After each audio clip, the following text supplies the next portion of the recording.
am Natalie Maxim. I am here on the marketing team at FMCA, and I am very excited today to be talking with Michelle Papanicolaou. She is a FMCA graduate. She graduated from FMCA in March 2021, and now she is working with Dr. Mark Hyman's UltraWellness Center. Michelle, it is so great to speak with you today. How are you doing? I am doing great. I am delighted to be here, and I was so excited to have this opportunity just to reflect on my time at FMCA and where everything has evolved since then. So thank you so much for having me, and I'm really excited about this chat. Thank you. I know that your story will inspire so many of our current students and future graduates. So my first question for you is, tell me what you were doing before you became a student at FMCA. Absolutely. So I'm going to keep this brief because I like to think of my career in three acts.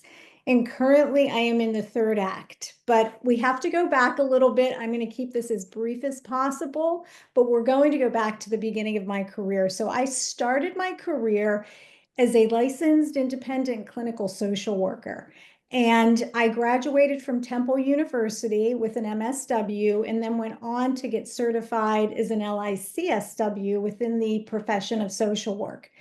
My primary 10 years of my career, I worked primarily inpatient psychiatric, and I worked within the context of an adolescent unit in a dual diagnosed psychiatric facility, and I worked with teens and their families.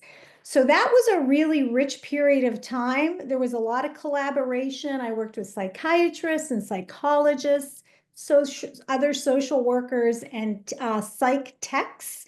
And we really had a team approach where we were working on behalf of the patient. From there, I always had a really deep interest in how one's faith informs how they live. So the habits they developed, the lifestyle, the choices they make, their destinies, sort of the way they journey through life. And that led me to a second master's in arts and religion from a seminary in Laverack, Pennsylvania, which was very close to where I was working at the time.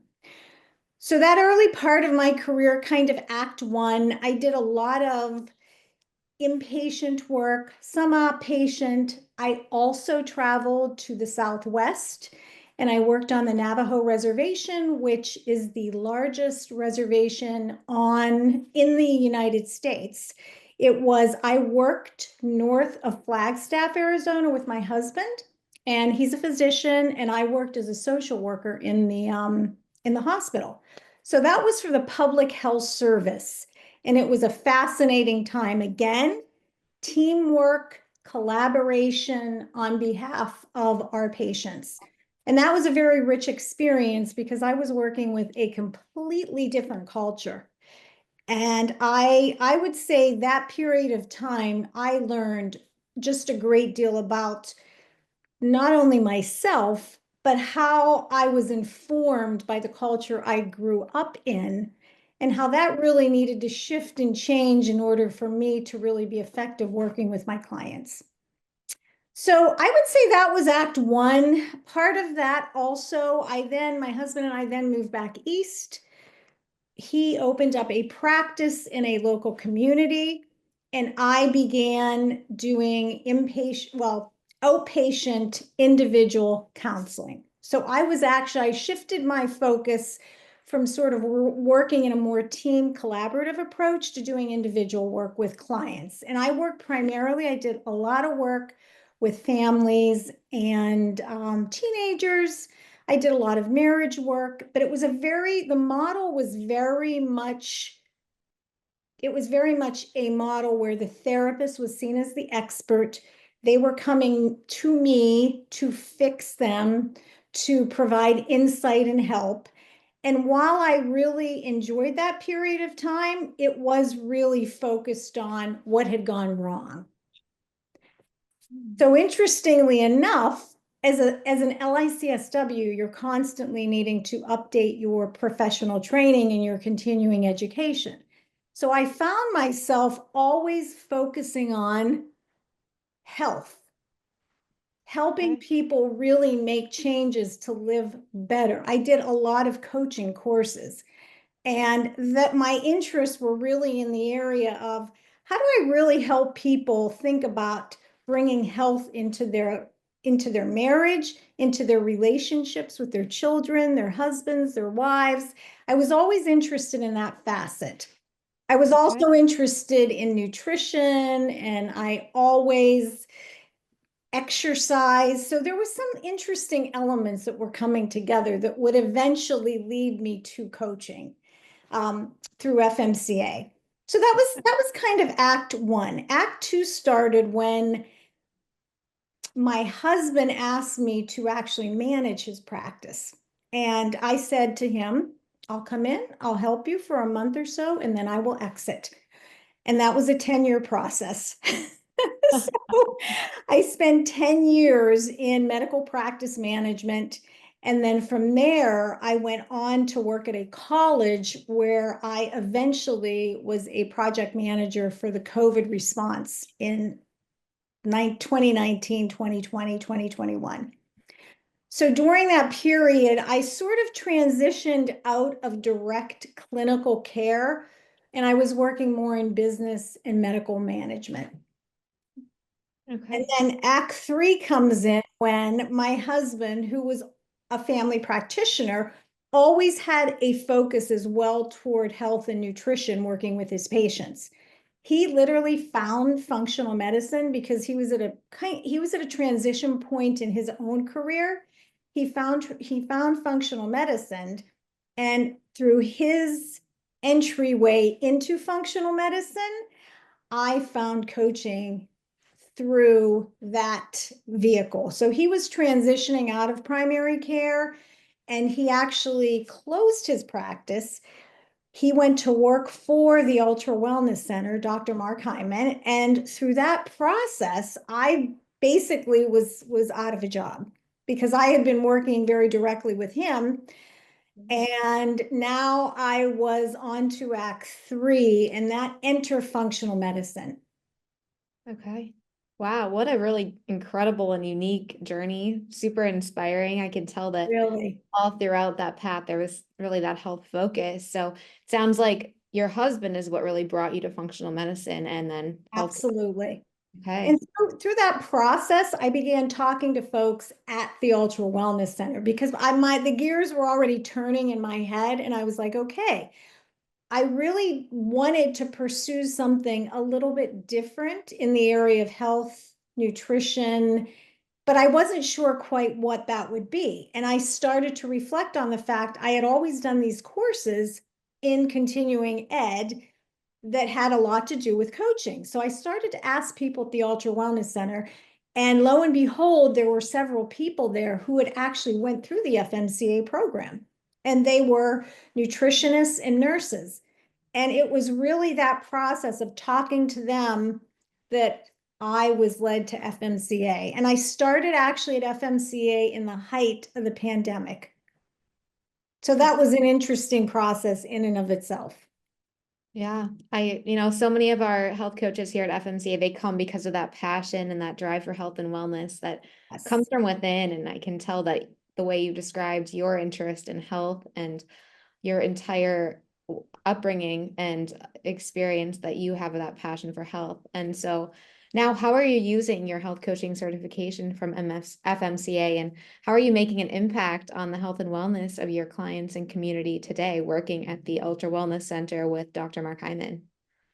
so yes, I ultimately work at the Ultra Wellness Center, and it is a wonderful model. I work alongside functional medicine physicians, nurses, and a wonderful nutritional staff. And I am the coach for the Ultra Wellness Center. So I see clients that are referred by either the nurse, the physician, or the nutritionist. And also, honestly, my clients are my inspiration. They are incredible.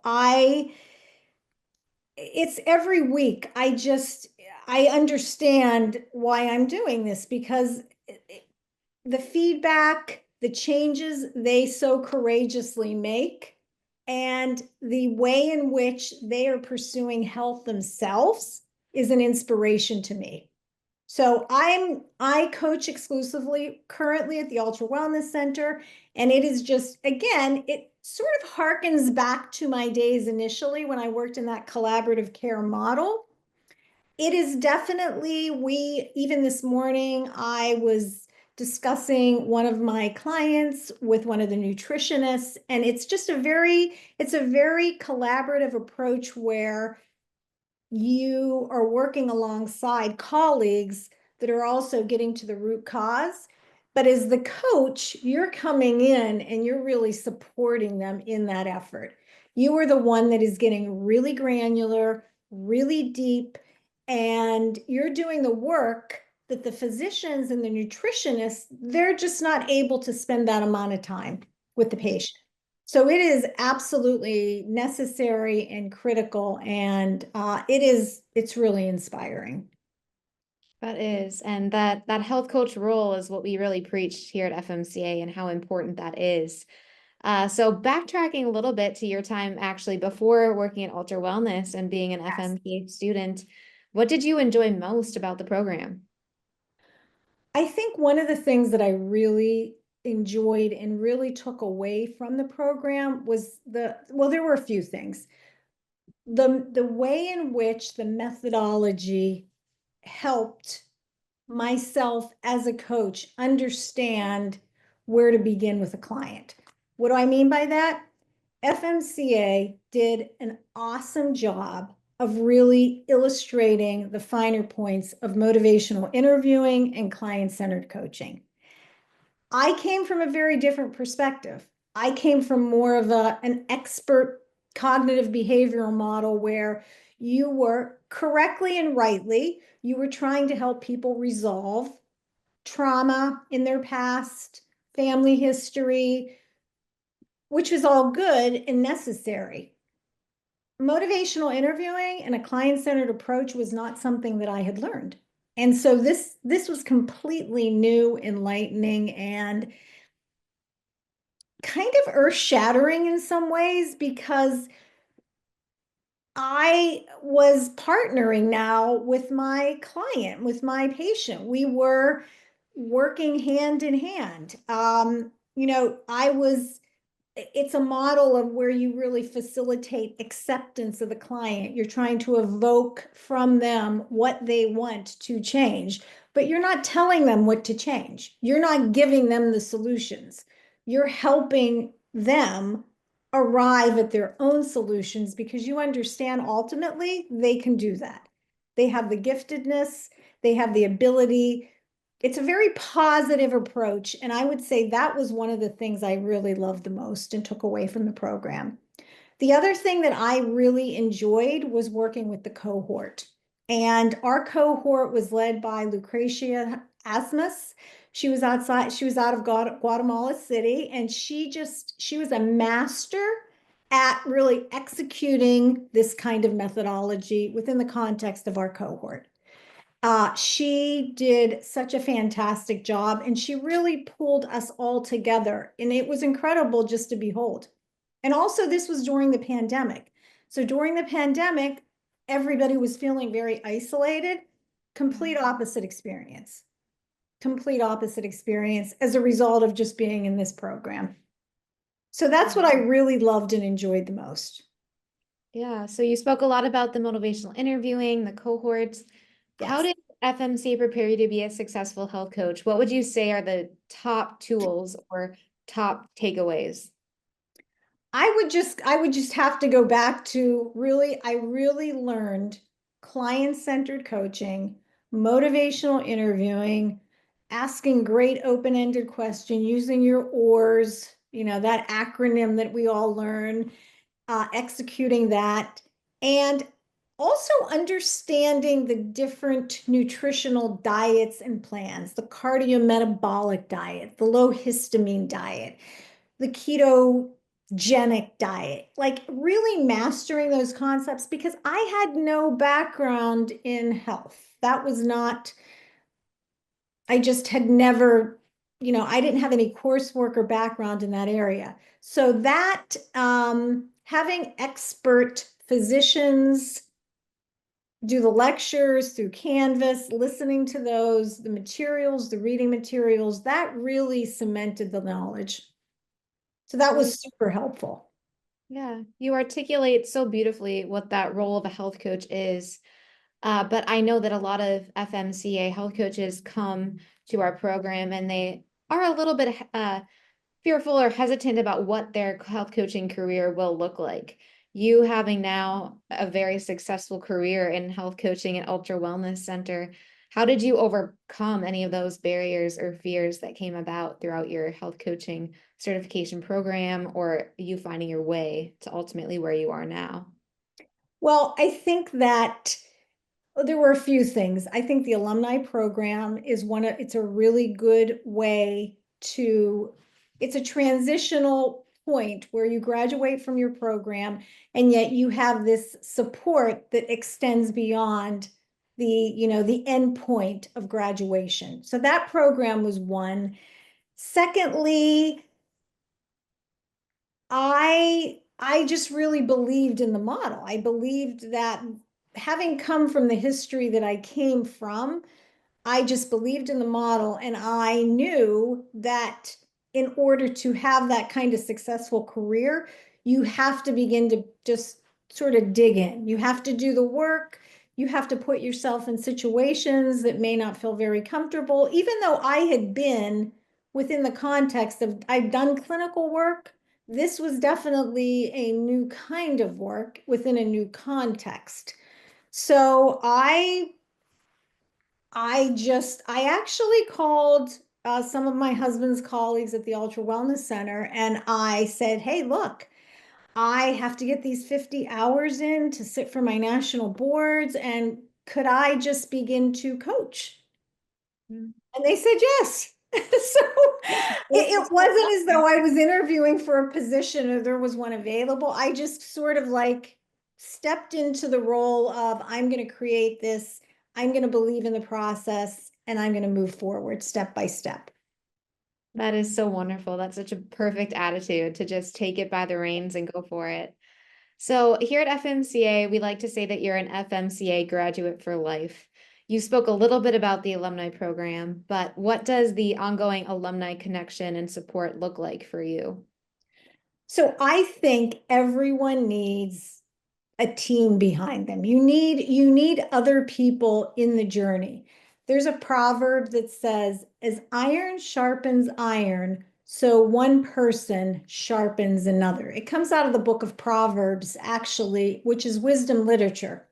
And that proverb is really true. We need one another. So Absolutely. my I'm part of a ongoing coaching group where others, we sort of meet and we all talk about where we're currently at in our careers with coaching.